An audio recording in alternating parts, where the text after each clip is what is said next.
M Prakashan master ഇപ്പോൾ ഇന്ന് ഇത് ഭരണഘടനയുടെ 75-ാം വാർഷിക ഘട്ടം കൂടിയാണ്. അവിടെയാണ് ലോക്സഭയിൽ പ്രത്യേക ചർച്ച ഭരണഘടനയെ സംബന്ധിച്ച് നടക്കുന്നത്.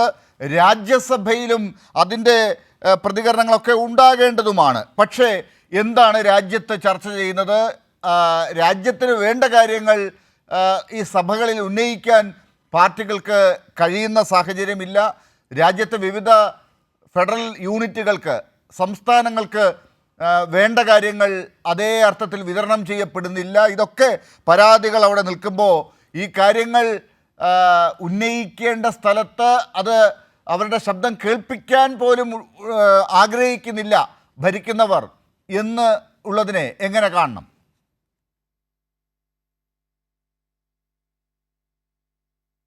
പാർലമെൻ്ററി ജനാധിപത്യ മര്യാദകളോട് തരിമ്പെങ്കിലും സ്നേഹമുള്ള ഒരു പാർട്ടിയല്ല ഇന്ന് ഈ രാജ്യം ഭരിക്കുന്ന BJP എന്നുള്ളത് ഈ കഴിഞ്ഞ 10.5 വർഷക്കാലം കൊണ്ട് പകൽ വെളിച്ചം പോലെ വ്യക്തമായ യാഥാർത്ഥ്യമാണ്. ഇപ്പോൾ നേരത്തെ ലോകസഭയിൽ തന്നെ വ്യക്തമായ ഭൂരിപക്ഷം രാജ്യസഭയിലും ലോകസഭയിലും ഇല്ലാത്തൊരു സമയത്ത് എങ്ങനെയാണ് BJP നമ്മുടെ പാർലമെൻറ്റിൽ ബില്ലുകൾ കൈകാര്യം ചെയ്തത് എന്നുള്ള കാര്യം നമ്മുടെ എല്ലാം ശ്രദ്ധയിലുണ്ട്.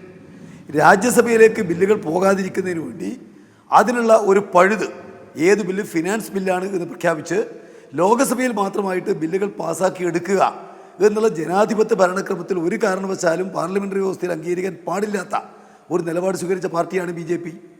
ഇന്ത്യയുടെ ചരിത്രത്തിൽ ഇത്രയേറെ MPമാരെ ഒന്നിച്ച് സഭാ സമ്മേളനത്തിൽ നിന്ന് പുറത്താക്കിയിട്ടുള്ള മറ്റൊരു ഗവൺമെൻറ് നരേന്ദ്രമോദി ഗവൺമെൻറ് പോലെ ഇന്ത്യയിൽ വേറെയില്ല. ബില്ലുകളുടെ ചർച്ചയുമായി ബന്ധപ്പെട്ടുകൊണ്ട് ഇപ്പോൾ ഉദാഹരണത്തിന് രാജ്യമാകെ സ്വാധീനിച്ച ഒരു വലിയ നിയമമായിരുന്നല്ലോ കാർഷിക രംഗത്ത് കൊണ്ടുവന്നിരിക്കുന്ന 3 നിയമങ്ങൾ. ആ നിയമങ്ങൾ ചർച്ച ചെയ്യണമെന്ന് ആവശ്യപ്പെട്ടതിൻ്റെ പേരിൽ CPMൻ്റെ 2 MPമാരെ അവരെ സസ്പെൻഡ് ചെയ്ത് ഒരു ചർച്ചയുമില്ലാതെ അത് പാസ്സാക്കിയതാണ് BJP ഗവൺമെൻറ് പാർലമെൻറ്റിൽ. അതോടൊപ്പം തന്നെ സാധാരണഗതിയിൽ നമ്മുടെ ഭരണഘടന അനുശാസിക്കുന്ന സംസ്ഥാനങ്ങളുടെ അധികാരവുമായി ബന്ധപ്പെട്ട എത്രയെത്ര നിയമങ്ങൾ പാർലമെൻറ്റിൽ ചർച്ച ചെയ്തുകൊണ്ട് അവർ കൊണ്ടുവരുന്നു. ഉദാഹരണത്തിന് സഹകരണ മേഖലയുമായി ബന്ധപ്പെട്ട് ഇപ്പോൾ ഏറ്റവും ഒടുവിലായിട്ട് നാഷണൽ പോളിസി ഓൺ കോപ്പറേറ്റീവ്സ് എന്ന് പറയുന്ന ഒരു കരട് രേഖ കൊണ്ടുവന്നിരിക്കുകയാണ്.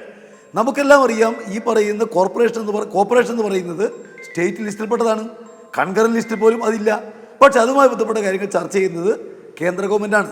നിങ്ങൾക്ക് കാണാൻ വേണ്ടി കഴിയും ഇലക്ട്രിസിറ്റി പൂർണ്ണമായിട്ടും ഒരു സംസ്ഥാന വിഷയമാണ്. പക്ഷേ ഇലക്ട്രിസിറ്റി അമെൻമെൻറ്റ് ബിൽ കൊണ്ടുവന്നിരിക്കുന്നത് കേന്ദ്ര ഗവൺമെൻറ്റാണ്. പാർലമെൻറ്റിൽ ചർച്ച ചെയ്ത് പാസ്സാക്കുന്ന ഒരു നിലയുണ്ടാവുന്നു.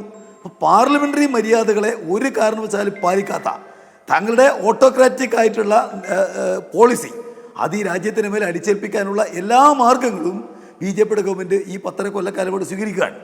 അത് എങ്ങനെയാണ് രാജാവിനേക്കാൾ വലിയ രാജഭക്തിയോടെ നടപ്പിലാക്കാനാവുക എന്നുള്ളതാണ് രാജ്യസഭാ അധ്യക്ഷൻ ഇപ്പോൾ സ്വീകരിച്ചുകൊണ്ടിരിക്കുന്ന നിലപാട്. ഇപ്പോൾ നമ്മുടെ രാജ്യത്തിൻ്റെ ചരിത്രത്തിൽ രാജ്യസഭാ അധ്യക്ഷൻ എന്ന് പറഞ്ഞാൽ വൈസ് പ്രസിഡൻ്റാണ്, രാജ്യത്തിൻ്റെ വൈസ് പ്രസിഡൻ്റാണ്. അങ്ങനെ രാജ്യത്തിന് ഉപരാഷ്ട്രപതിയായിട്ടുള്ള ഒരു വ്യക്തിക്കെതിരായിട്ട് രാജ്യത്തെ പ്രധാനപ്പെട്ട പ്രതിപക്ഷ പാർട്ടികൾക്ക് അയാളെ പുറത്താക്കാൻ പ്രമേയം കൊണ്ടുവരേണ്ടി വരുന്നു എന്നുള്ളത് അത് തീർച്ചയായിട്ടും അപമാനകരമാണ് എന്ന് ആർക്ക് ആലോചിക്കാൻ കഴിയേണ്ടത്? അത് ഭരിക്കുന്ന പാർട്ടിക്കല്ലേ. ഇവിടെ പ്രതിപക്ഷ നേതാവിനിപ്പോൾ നമുക്കറിയാലോ, ഈ അദാനിക്ക് എതിരായിട്ടുള്ള ചില കാര്യങ്ങൾ ഉന്നയിച്ചതിൻ്റെ പേരിൽ ഒരു MPയെ അയോഗ്യനാക്കാൻ നേതൃത്വം കൊടുത്ത ആരാ? ഈ പറയുന്ന BJPയുടെ കേന്ദ്ര ഗവൺമെൻറ്റല്ലേ. നിങ്ങൾക്ക് കാണാൻ വേണ്ടി കഴിയും ഇന്ത്യയിലെ പ്രധാനപ്പെട്ട പാർട്ടിയുടെ പ്രധാന നേതാവ് രാഹുൽ ഗാന്ധി, അദ്ദേഹത്തെ MP അല്ലാതാക്കാതിരിക്കാൻ എന്ത് വൃത്തികെട്ട നിലപാടുകൾ സ്വീകരിച്ചിട്ടുണ്ട് ഈ BJP ഗവൺമെൻറ് എന്നുള്ളത് എല്ലാവർക്കും അറിയാം. അപ്പോൾ തങ്ങളുടെ തന്നിഷ്ടം നടപ്പിലാക്കാൻ എന്ത് വൃത്തികേടുകളും ചെയ്യുക, അതിന് പാർലമെൻ്ററി സ്ഥാപനങ്ങൾ ഉപയോഗിക്കുക, ഇതാണ് അവർ ചെയ്തുകൊണ്ടിരിക്കുന്നത്. ആ ചെയ്യുന്ന കാര്യത്തിലെ അവസാന അധ്യായമാണ് ഇവിടെ ഉപരാഷ്ട്രപതി ഉപയോഗിച്ചുകൊണ്ട് രാജ്യസഭക്കകത്ത് പ്രതിപക്ഷത്തെ നിശബ്ദരാക്കുക എന്ന നിലപാട്. BJPക്കാർക്ക് ഇഷ്ടം പോലെ സമയം കൊടുക്കുന്നു, പ്രതിപക്ഷ നേതാവടക്കമുള്ള ആളുകൾക്ക് സംസാരിക്കാൻ അവസരം കൊടുക്കുന്നില്ല, പ്രതിപക്ഷത്തിന് സംസാരിക്കാൻ വേണ്ടിയിട്ട് അവസരം ഉണ്ടാവുന്നില്ല. അപ്പോൾ ഒരു കാരണവശാലും രാജ്യത്തിലെ പാർലമെൻ്ററി ജനാധിപത്യ വ്യവസ്ഥയോട് തങ്ങൾക്ക് സ്നേഹമില്ല, അതിനെ സംരക്ഷിക്കാൻ തങ്ങൾ ആഗ്രഹിക്കുന്നില്ല എന്നുള്ളത് പരസ്യമായിട്ട് വ്യക്തമാക്കുന്ന ഒരു നിലയാണ് പാർലമെൻറ്റിനെ സംബന്ധിച്ചിടത്തോളം ഉയർന്നു വരുന്നത്. ഇപ്പോൾ ഇവിടെ പറഞ്ഞല്ലോ, ശേഖർ കുമാർ യാദവിനെതിരായിട്ട് ഉള്ള ഇംപീച്ച്മെൻറ്റ് നോട്ടീസ്, അതിനോടും പരോക്ഷമായിട്ട് അവർ സ്വീകരിക്കാൻ ഉദ്ദേശിക്കുന്ന നിലപാടുകൾ ഇതിനൊക്കെ വന്നിട്ടുണ്ട്. അത് ചർച്ച ചെയ്യാതിരിക്കാൻ എന്ത് ചെയ്യാൻ വേണ്ടി കഴിയും എന്നല്ലേ അവരാലോചിച്ചുകൊണ്ടിരിക്കുന്നത്. ഇപ്പം രാജ്യത്തിലെ ജനാധിപത്യ ക്രമത്തെ സംരക്ഷിക്കാൻ ബാധ്യതപ്പെട്ട ഇന്ത്യയിലെ ഗവൺമെൻറ്, അതുപോലെ പാർലമെൻ്ററി സംവിധാനം, അതിനെയെല്ലാം തന്നെ തങ്ങളുടെ സ്വേച്ഛാപരമായിട്ടുള്ള ഒരു ഭരണം എങ്ങനെയാണ് കൊണ്ടുവരാൻ വേണ്ടി കഴിയുക, പ്രതിപക്ഷ ശബ്ദത്തെ എങ്ങനെ ഇല്ലാതാക്കാൻ വേണ്ടി കഴിയും, അവരുടെ ശബ്ദത്തെ എങ്ങനെ അടിച്ചമർത്താൻ വേണ്ടി കഴിയും. അതിനുള്ള നീക്കമാണ് പാർലമെന്റിന് അകത്ത് മാത്രമല്ല പാർലമെന്റിന് പുറത്തും അവർ സ്വീകരിക്കുന്നത്. ഇപ്പം നരേന്ദ്രമോദി വിമർശിച്ചതിൻ്റെ പേരിൽ എത്ര ആളുകളാണ് ഇന്ന് ഇന്ത്യ രാജ്യത്തെ ജയിലിൽ കിടക്കുന്നത്?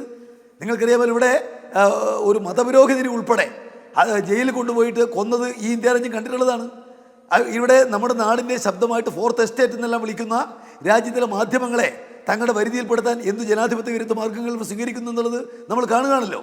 ഇന്ത്യയിലുള്ള മാധ്യമങ്ങളെ തങ്ങളുടെ പരിധിയിൽ കൊണ്ടുവരാൻ, അതുപോലെ തന്നെ ഓൺലൈൻ മാധ്യമത്തെ പോലും അതിൻ്റെ ആഫീസ് പൂട്ടിക്കാൻ രാജ്യം ഒരിക്കലും കണ്ടിട്ടില്ലാത്ത, ഒരുപക്ഷെ അടിയന്തരാവസ്ഥക്കാലത്ത് മാത്രം നമ്മുടെ രാജ്യം ദർശിച്ചിട്ടുള്ള അതിഭീകരമായ ജനാധിപത്യ ധ്വംസനങ്ങൾ പാർലമെൻ്ററി വ്യവസ്ഥയിൽ ഒരു കാരണവശാലും അരുതാത്ത കാര്യങ്ങൾ അത് പാർലമെൻറ്റിനകത്തും പുറത്തും നടക്കുന്നു. പാർലമെൻറ്റിനെ പോലും അതിനെ വേദിയാക്കുന്നു. ജനങ്ങളുടെ ശബ്ദം ഉയർന്നു വരേണ്ട പാർലമെൻറ്റിനകത്ത് അവർ നിശബ്ദരാക്കാൻ ഭരണകക്ഷി തന്നെ നേരിട്ട് ഇടപെടുന്ന നിർഭാഗ്യകരമായിട്ട് ചിത്രം അതാണ് ഇന്ത്യ രാജ്യം ദർശിച്ചുകൊണ്ടിരിക്കുന്നത്. ഇത് അപമാനകരമാണ്. ജനാധിപത്യ പ്രേമികളെ ഒറ്റക്കെട്ടായിട്ട് ചെറുക്കേണ്ടതാണ്. ഇതിനെ ചെറുക്കാതെ ഇന്ത്യൻ ജനാധിപത്യത്തെ നമുക്ക് സംരക്ഷിക്കാനാവില്ല എന്നുള്ളത് പകൽ വെളിച്ചം പോലെ വ്യക്തമാണ്.